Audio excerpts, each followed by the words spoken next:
तो इलेक्शन यात्रा में आज शहर है कौन सा? दौसा, दौसा, दौसा। बहुत स्वागत है आप सभी का जन गण का मन इलेक्शन यात्रा टाइम्स नाउ नवभारत पर।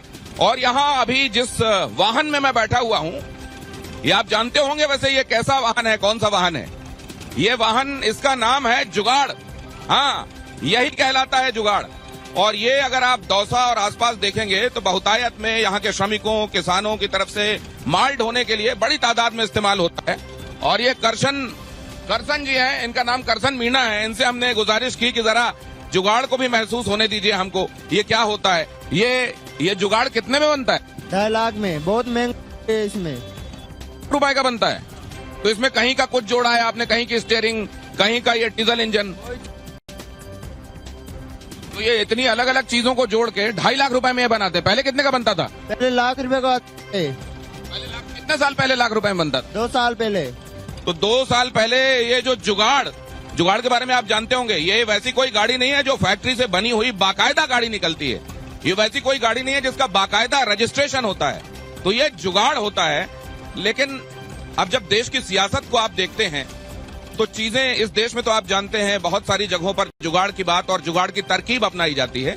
लेकिन पॉलिटिक्स और देश की सियासत अब कितना जुगाड़ से बाकायदा होने की तरफ, सिस्टमेटाइज होने की तरफ बढ़ रही है। अगर आप प्रधानमंत्री नरेंद्र मोदी के आज के भाषण को आपने सुना है तो गौर किया होगा, उन्होंने कहा कि जब कमजोर सरकारें होती हैं उनमें पॉलिटिकल विल नहीं होती। और फिर उसके बाद आज जो मजबूत सरकार आप देख रहे हैं, जो आतंकवादियों को घुसकर मारती है उनके घर में, वो तभी हो पाता है जब उसमें पॉलिटिकल विल होती है।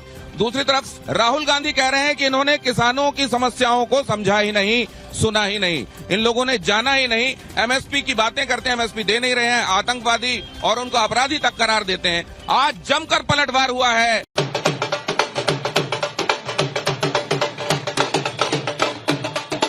तो ये लोकतंत्र का महोत्सव है और यहाँ थिरकते हुए लोगों को देखिए आप। लोकतंत्र के महोत्सव में तो कम से कम किसी चर्चा की शुरुआत फीकी और बदमजा नहीं होनी चाहिए। और अच्छी बात यह है कि इसकी थाप पर दोनों ही तरफ के लोग नाच रहे हैं, वो भारतीय जनता पार्टी के लोग हों या कांग्रेस के लोग हों। और मजे की बात यहाँ एक और है जो मैं आपको बता दूं, यहाँ से जो कैंडिडेट हैं, भारतीय जनता पार्टी के कैंडिडेट का नाम है कन्हैया लाल मीणा। और आप जानते हैं कन्हैया को ही, भगवान कृष्ण को ही मुरारी भी कहा जाता है। और वो मुरारी लाल मीणा उधर कांग्रेस की तरफ से इस बार यहाँ ताल ठोक रहे हैं। तो हैं कृष्ण ही जो दोनों तरफ से लड़ रहे हैं।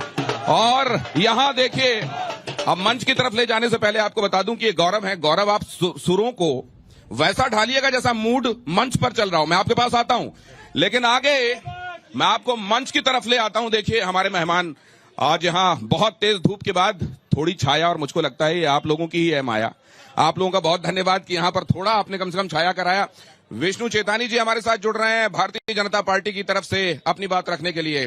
परमानंद शर्मा जी हमारे साथ पॉलिटिकल एनालिस्ट चर्चा में जुड़ रहे हैं।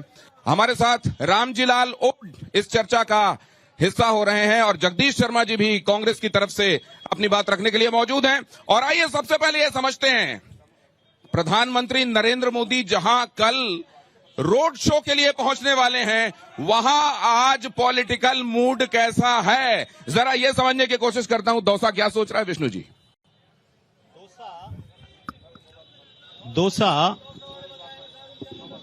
दौसा ही नहीं, पूरा राजस्थान और पूरा देश एक ही बात सोच रहा है।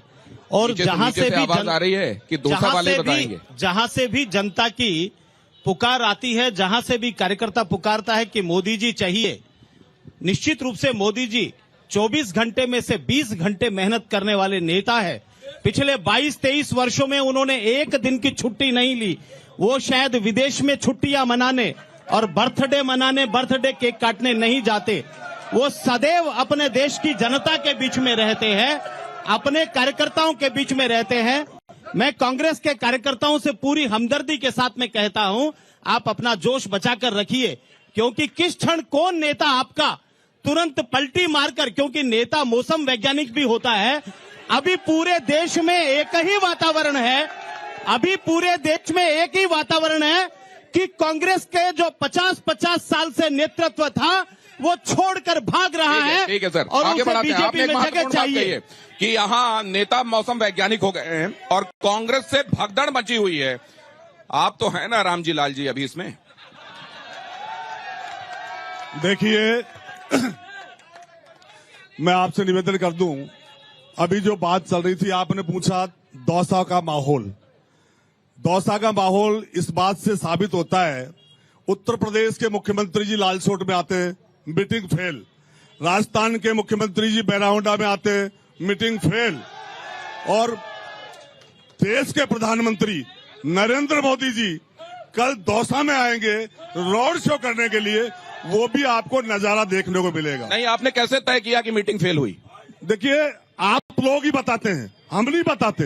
क्या मीटिंग फेल हो गई यहाँ पर? बताते हैं इन दो बड़े नेताओं की। ये जनता क्या कह रही है? आप लोग ही बताते हैं, हम नहीं बताते। मीडिया बताता है, कुर्सियां खाली बताता है, चाहे बैराउंडा की हो चाहे लालसोट की, ये हम नहीं बताते। दूसरा निवेदन मैं कर दूं आपसे, अभी आप कह रहे थे कि कांग्रेस के नेता, अभी आप कह रहे थे कांग्रेस के नेता भारतीय जनता पार्टी में जा रहे हैं। मैं आपसे निवेदन करना चाहता हूं, एक एक व्यक्ति जो चाहे कांग्रेस का था चाहे विपक्ष में था, भारतीय जनता पार्टी ज्वाइन क्यों कर रहा है? कल ईडी का छापा पड़ा, उनके केस बने और वो भारतीय जनता पार्टी में शामिल हुआ, दूध का धुला हो गया। इससे बड़ी लोकतंत्र में कोई ध्रुवी नहीं हो सकती कि देश में। एक सेकंड, ये आपने जो बात कही है बड़ी महत्वपूर्ण है। ये बात महत्वपूर्ण है सर, ये खो ना जाए कहीं। परमानंद जी, ऐसा क्या कर रहे हैं आप लोग? ऐसा कौन सा डंडा चला रहे हैं? ईडी और सीबीआई को क्या आपने वाकई अपना औजार बना लिया, जिसकी वजह से विपक्षी भागते हुए आपके पास आ रहे हैं? देखिए, ये ईडी और सीबीआई ये अपना काम कर रही है। ये जो गलत काम कर रहे हैं लोग, और ये जो भीड़ अभी सामने खड़ी है और जिस नेता का नाम ले रही है, उसको ये पता ही नहीं है कि जनेऊ कहाँ पहनी जाती है। वो कोर्ट के ऊपर जनेऊ पहनता है और अपने आप को साबित करना चाहता है। ईडी पहले भी काम करती थी और ईडी अभी इस ढंग से काम कर रही है कि इनकी सूची इतनी लंबी हो गई, उस सूची को देखकर ईडी वालों से रहा नहीं जा रहा और जा जाकर उन लोगों के उस सारे कारनामों को और वो पब्लिक के सामने ला रहे हैं। और बड़ा दुर्भाग्य है इस देश का कि ईडी से घबराकर और जेल में बंद होने के बाद भी वहां अंदर बंद नेता ये सोचता है कि मैं वहीं से और सरकार चलाऊं। नहीं, आपने एक बहुत महत्वपूर्ण बात कही, वो मैं खोने नहीं देना चाहता। इन्होंने कहा कि जो भ्रष्टाचारी है वो जेल जाएगा। प्रधानमंत्री नरेंद्र मोदी भी अपनी रैली में कह रहे हैं कि मैं भ्रष्टाचार पर हमला कर रहा हूं और इंडी गठबंधन के लोग भ्रष्टाचारियों को बचाने में लगे हुए हैं। जगदीश जी, ऐसा है क्या? ऐसा है। हेलो जी, ये सही है कि इस समय जो देश का माहौल है उसमें ईडी अपना कार्य कर रही है, लेकिन इसमें भी कोई दो राय नहीं है कि ईडी, जैसे कि हम देखते हैं कि एक व्यक्ति के ऊपर जब छापा पड़ता है और कुछ दिन बाद में ही हम देखते हैं कि वो व्यक्ति अगर पार्टी चेंज करके बीजेपी में चल जाता है तो वो ईडी का कार्य क्यों बंद हो जाता है? ये शंका की बात होती है।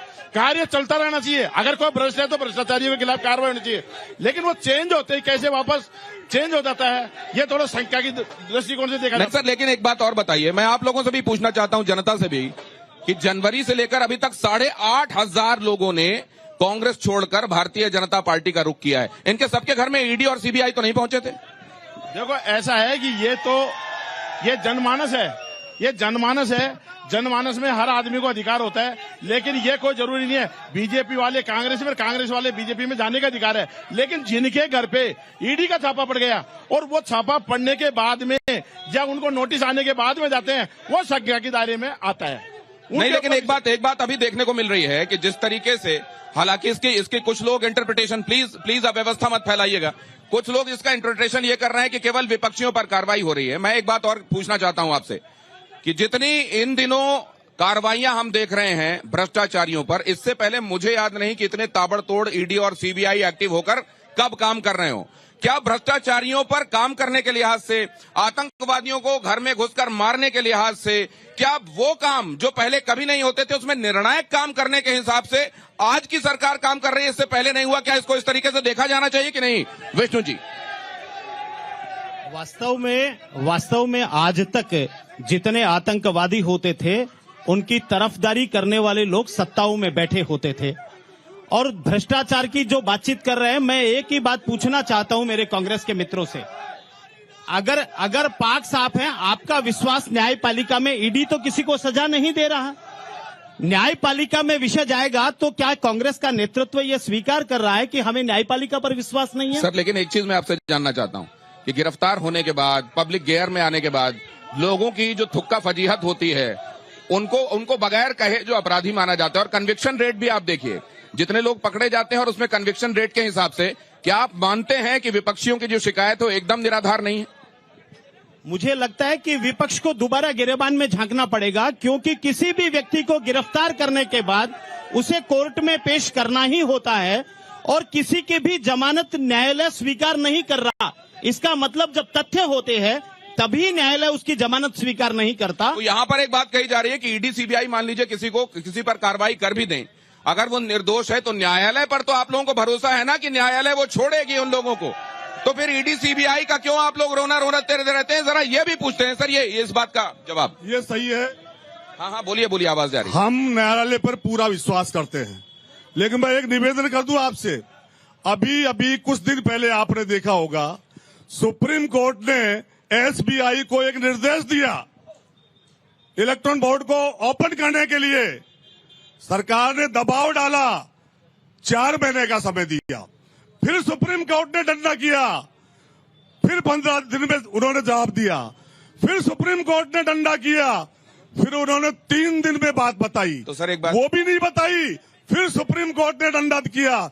तो मैं ये पूछना चाहता हूं कि न्यायालय पर हमें विश्वास है, हम न्यायालय पर हमारे विश्वास है या सत्ताधारी पार्टी को विश्वास है? मैं कहता हूं आपकी बात का जवाब दे रहे हैं सर, विश्वास करती है। ठीक है, आपकी बात का जवाब।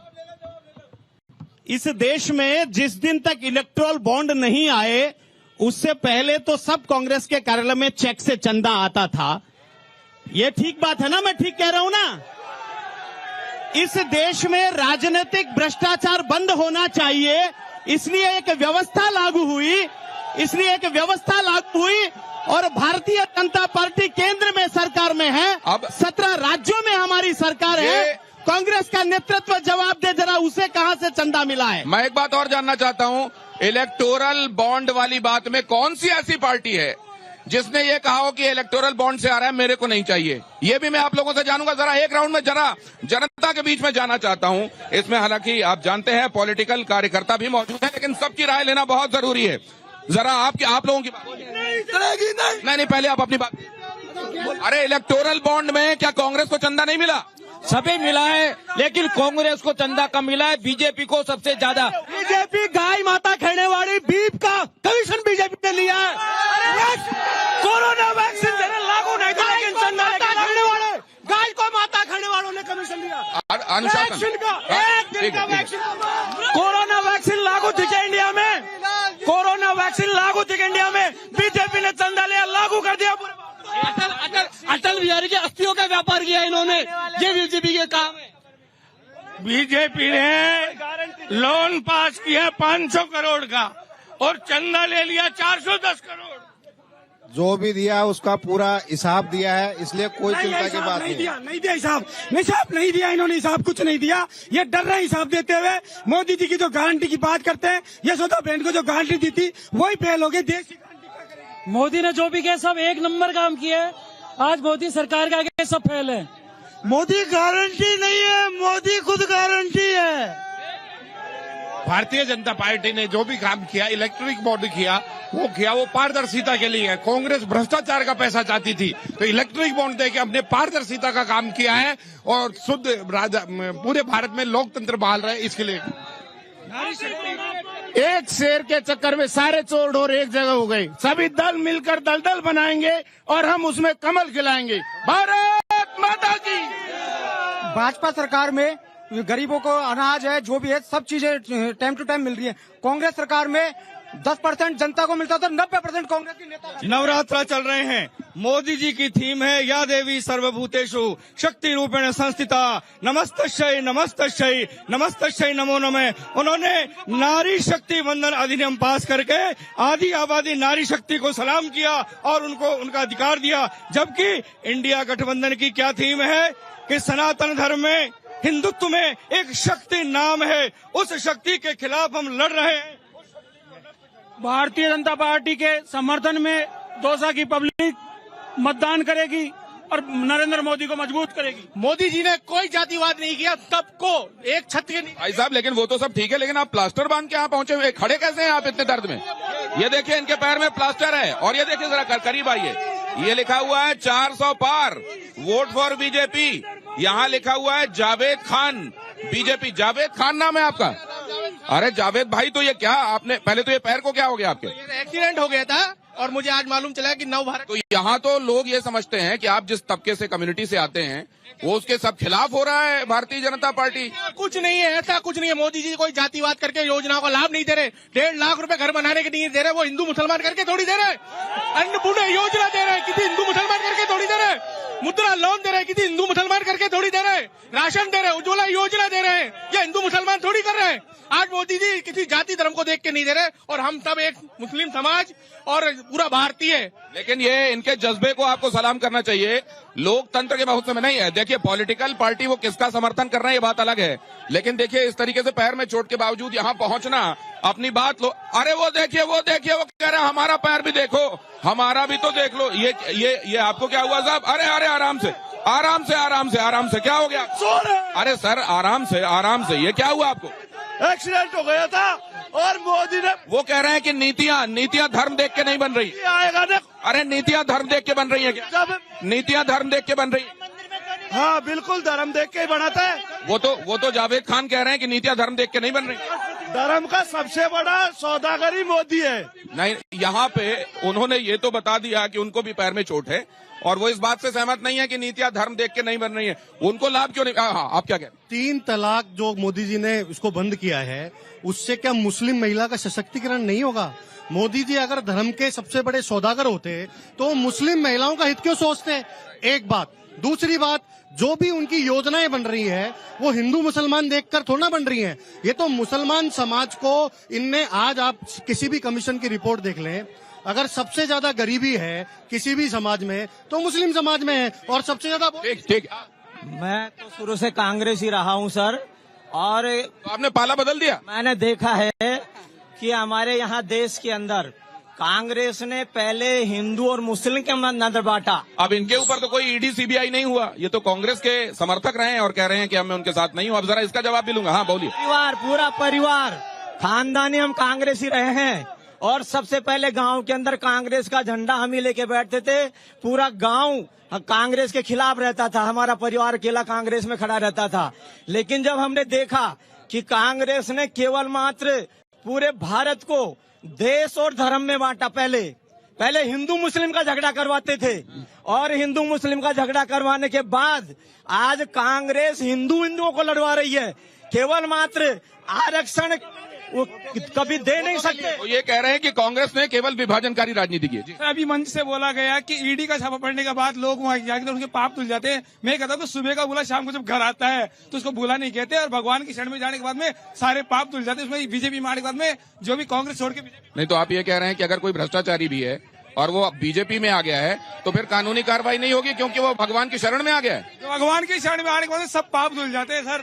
तो ये तो कह रहे हैं कि अगर उसने कुछ भी किया हो लेकिन बीजेपी ज्वाइन कर लिया है तो उसके पाप धुल गए। मोदी का जादू नहीं चलेगा, बीजेपी दौसा में मोदी का जादू नहीं चलेगा। ये बोल रहे हैं जातिवाद नहीं है, तो राम मंदिर में अपने राष्ट्रपति थी, उनको क्यों नहीं बुलाया? जातिवाद नहीं है तो क्या? भाई बीजेपी की वजह से बेरोजगारी आ गई। हिंदुस्तान के जो प्रमुख मठ है, उनके जो धर्माचार्य है, उन्होंने स्पष्ट कहा है कि धर्म में काम किनका, संतों का। एक साधारण प्रधानमंत्री का क्या काम? राजस्थान के ये बहुत सारे सवाल हैं, मैं आपके पास आने वाला हूं। जोश बड़ा हाई है, लेकिन जरा कुछ सवालों का जवाब लेना बड़ा आवश्यक है।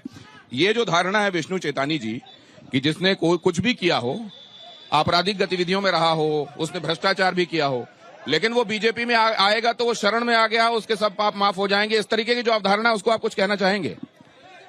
एक भी केस अगर ईडी और सीबीआई में बंद हुआ हो जो पहले खुला है तो मुझे लाकर जरूर बताना चाहिए। निश्चित रूप से अगर वो किसी भी राजनीतिक दल में बीजेपी में काम करता है और अगर भ्रष्टाचार किया है तो वह भी नहीं बचेगा। अब एक बात मैं आपसे समझना चाहता हूं, जीरो टॉलरेंस की पॉलिसी है। ठीक है, ये जो साहब थे जिन्होंने कहा कि मैंने तो कांग्रेस का झंडा अपने गांव में पहला थामने वाला था, लेकिन मैंने देखा कांग्रेस तो वो काम करी है। नरेंद्र मोदी भी यही कह रहे हैं कि कांग्रेस जो स्वतंत्रता के समय जो कांग्रेस थी आज वो कांग्रेस नहीं है। गांधी भी यही कह के गए कि इसको डिसॉल्व करो इस कांग्रेस को, ये वो कांग्रेस नहीं है। देखिए, ये डेमोक्रेसी है और लोकतंत्र में जब मतदाता बदलता है तभी सरकारें बदलती है। तो ये कोई बात नहीं है कि कल कौन कांग्रेस में था, कल कौन बीजेपी में था।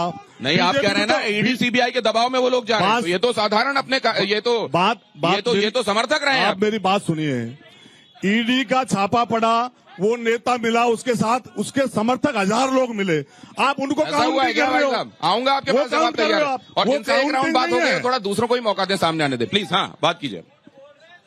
नहीं, तो आप ये कह रहे हैं कि वो जो तमाम लोग गए हैं, वो जब बड़ा नेता जाता है तो अपने साथ कुछ लोगों को ले जाता है, वो लोग। मैं ये नहीं कह रहा, मैं वो ये कह रहा हूँ कि अभी जो आप संख्या गिना रहे थे कि 8,500 लोग चले गए, 8,500 लोग वो गए हैं जिनके एक गया, अभी आपने देखा होगा, नहीं, इसी बात में मैं उनसे जरा एमएलए थे, मंत्री, मैं ये पूछ भी लेता हूँ। छापा पड़ा, और गौरव मैं आपके पास आने वाला हूँ। छापा पड़ने के बाद इन्होंने एक महत्वपूर्ण बात कही है कि वहाँ आ रहा हूँ कि जिन पे छापा पड़ा उनके साथ कई लोग निकल लिए। 8,500 जो बता रहे हैं ये तो रिकॉर्डेड है, जो गए वो तो लाखों और करोड़ों की संख्या में कांग्रेस छोड़ चुके, क्योंकि कांग्रेस को मैंने किसी के दबाव में नहीं छोड़ी, हमारे पूरे परिवार ने, पूरे हमारे समाज ने कांग्रेस छोड़ी है, दबाव में नहीं छोड़ी। तो ये हमने कांग्रेस दबाव में नहीं छोड़ी, केवल ये देखा कि वो उन मुद्दों की तरफ नहीं जा रहे।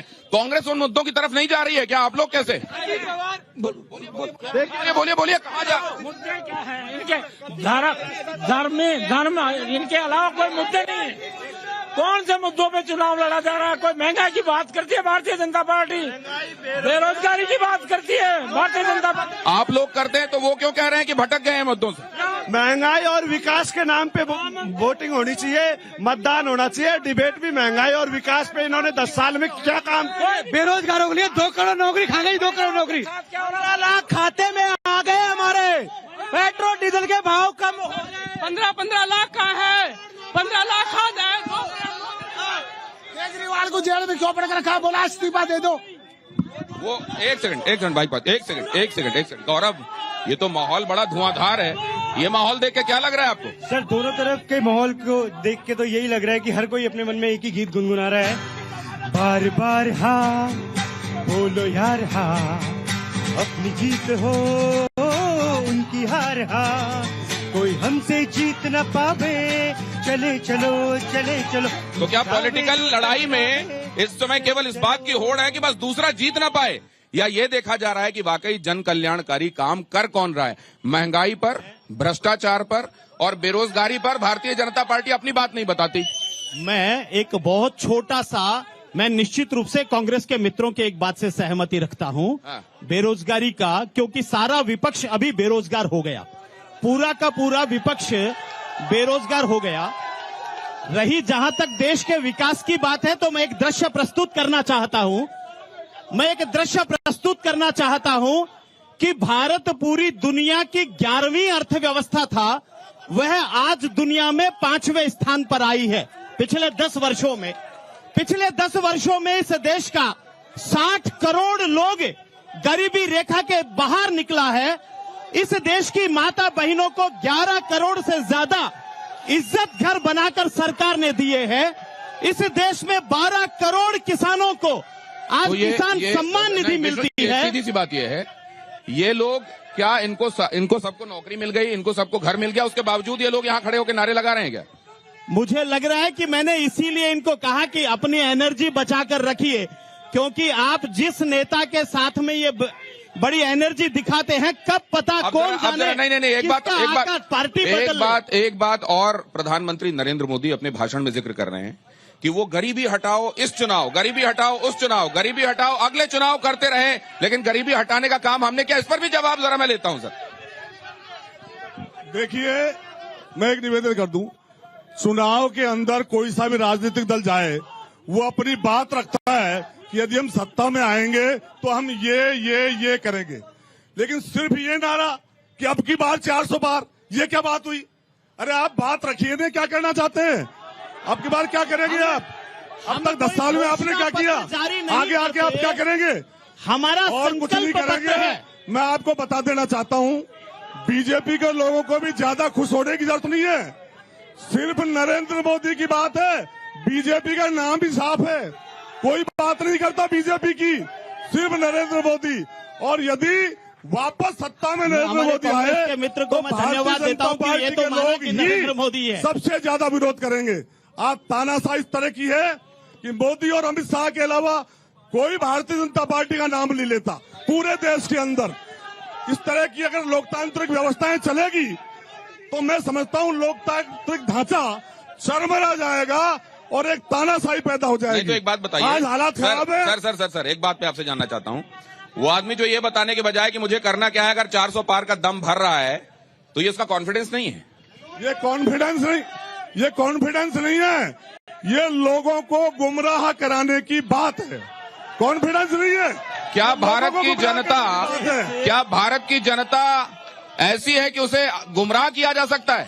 क्या वोटर को गुमराह किया? मैं आप लोगों के पास आऊंगा तो जानूंगा, लेकिन मैं जरा जगदीश जी से भी एक बात। गुमराह किया, हाँ गुमराह किया 2014 में 15 लाख की बात करके, हाँ गुमराह किया 2014 में 2 करोड़ नौकरी देने की बात करके, हाँ गुमराह किया 2014 में। उसके बाद परमानंद जी 400 की बात करके गुमराह किया जा रहा है जनता को। अभी सर जवाब लीजिए। अभी मेरे एक साथी कह रहे हैं कि एक ही बच्चा, एक ही है नेता। मैं कहता हूं शेर का बच्चा एक ही अच्छा, और उस शेर के बच्चे ने ये जो आज भारत माता की जय बोल रहे हैं ना, वो उसके कारण ही बोल रहे हैं। वरना हमारे देश में 2 विधान चलते थे, वहाँ एक दूसरा झंडा चलता था, यहाँ का सैनिक भाई अपनी नौकरी नहीं कर पाता था। ये इनकी सरकार 500 रुपए देकर सैनिकों को पिटवाती थी, आज वो खुलकर अपनी नौकरी कर रहे हैं और भारत माता की जय बोल रहे हैं। ये जब एक कमान होता है, जब एक कमान होती है, एक आदमी कंट्रोल करता है, एक मैसेज जाता है तो कंफ्यूजन नहीं होता। इस पर मैं जगदीश जी की राय ले लूं। देखो ये बात तो सही है कि अगर एक ही व्यक्ति का कमान होती है तो उसमें कंट्रोलिंग पावर होती है, लेकिन क्या एक व्यक्ति की कमान के आधार पर हम चोर हो, कोई जो भ्रष्ट नेता हो, चोर नेता हो और कोई ऐसा नेता हो तो क्या उसको चुन ले? नहीं, आप ये बताइए, जितना कंफ्यूजन दिखाई देता है आपके यहाँ पर, कोई कैंडिडेट अनाउंस हो जाता है, वो जाता है नॉमिनेशन नहीं भरता है, नॉमिनेशन भर दिया तो फोन बंद कर लेता है, कई लोग चुनाव लड़ने से मना कर देते हैं, आपके गठबंधन के साथ ही अलग अलग राह पलापते हैं, सनातन तक के खिलाफ चीजें कहती जाती हैं जिसको आप बर्दाश्त करते हैं। इस तरीके का रायता और कंफ्यूजन आप लोगों को मंजूर है?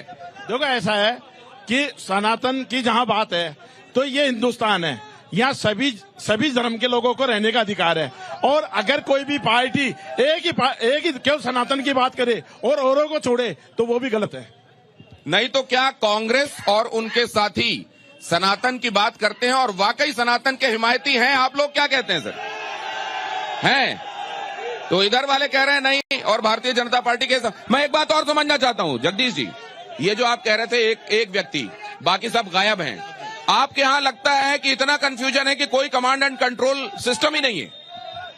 देखिए, लोकतांत्रिक व्यवस्था है, संसदीय प्रणाली है, संसदीय प्रणाली के अंदर सिस्टम ये है, नेतृत्व एक का हो सकता है, संसदीय प्रणाली में सिस्टम ये है कि जो सांसद जीत कर जाएंगे वो प्रधानमंत्री चुनेंगे, जो विधायक जीत कर जाएंगे वो मुख्यमंत्री चुनेंगे।